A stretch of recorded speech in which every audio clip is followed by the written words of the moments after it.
اگر 20 تراویح پر اجماع نہیں تو بیت اللہ مسجد نبوی میں 1400 سال سے صرف 20 تراویح کیوں پڑھتے ہیں، کبھی 8 کیوں نہیں؟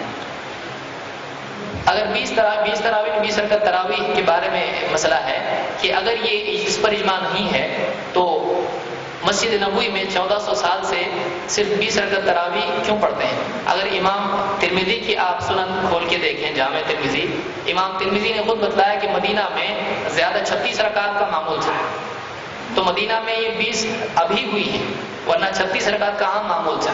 جہاں تک کہ 8 رکعت کا ثبوت ہے، آپ مثال کے طور پر موطا امام مالک دیکھ لیں، عمر رضی اللہ تعالیٰ عنہ کا خود حکم یہ تھا تمیم الداری اور ابی بن کعب رضی اللہ تعالیٰ عنہ کو کہ وہ لوگوں کو 11 رکعت پڑھائیں، تو مسجد نبوی میں عمر رضی اللہ تعالیٰ عنہ کے زمانے میں 11 رکعت پڑھی جاتی تھی، ان کا یہی حکم تھا۔ اس کو مختلف طرق سے متعدد محدثین نے ذکر کیا ہے، جس میں امام مالک خود ہیں، امام مالک مدینہ کے امام ہیں اور انہوں نے اسی کو ترجیح دی ہے۔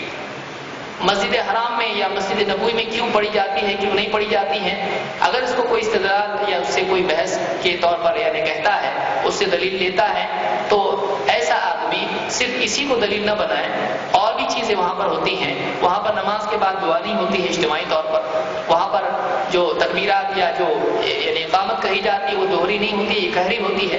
اسی طرح سے وہاں پر رفع الیدین ہوتا ہے اور کیا کچھ نہیں ہوتا ہے۔ اور اسی طرح سے عرب میں آپ دیکھیں ان 2 مسجدوں میں اس طرح سے ہوتا ہے، باقی مسجدوں میں کوئی اور علماء تو نہیں ہے، باقی مسجدوں میں 8 رکعتیں پڑھی جاتی ہے، اس کے بارے میں کیا خیال ہے؟ کیا وہاں پر علماء کا فتویٰ اس بارے میں نہیں ہے؟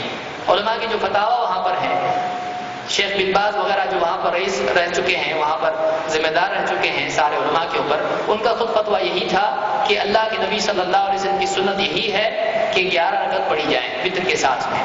تو کون کیا کر رہا ہے، ہم کو کیا دیکھنا ہے؟ ہم کو یہ دیکھنا ہے کہ اللہ کے نبی صلی اللہ علیہ وسلم اور صحابہ کا کیا مت ہے۔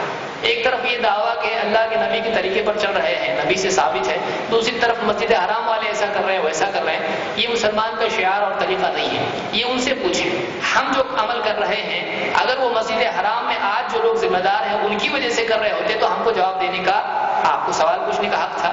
ہم ان کی وجہ سے نہیں کر رہے ہیں، ہم اللہ کے نبی صلی اللہ علیہ وسلم اور صحابہ کی وجہ سے ایسا کر رہے ہیں، اس لیے ہماری دلیل یہ ہے۔ ہماری دلیل مسجد حرام مسجد نبوی نہیں ہے، اس بارے میں وہاں کے علماء کا دلیل لی جائے گی، وہاں کے جو حکام ہیں ان کو دلیل نہیں بنایا جائے گا، اس کو یاد رکھیے۔ وہاں کے حاکم جو کچھ کرتے ہیں، کوئی کہے گا وہاں پہ کیمرہ لگا ہوا ہے تو یہ کون سی حدیث ہے؟ وہاں کے ذمہ داروں سے پوچھیں، اس کے لیے ہم کو جواب دے نہیں بنایا جا سکتا ہے۔ ہم جواب اسی بات کا دیں گے جو ہم عمل کر رہے ہیں، کوئی دوسرا جو عمل کر رہا ہے اس کا جواب ہم نہیں دیں گے، اس کا جواب اسی سے پوچھیں۔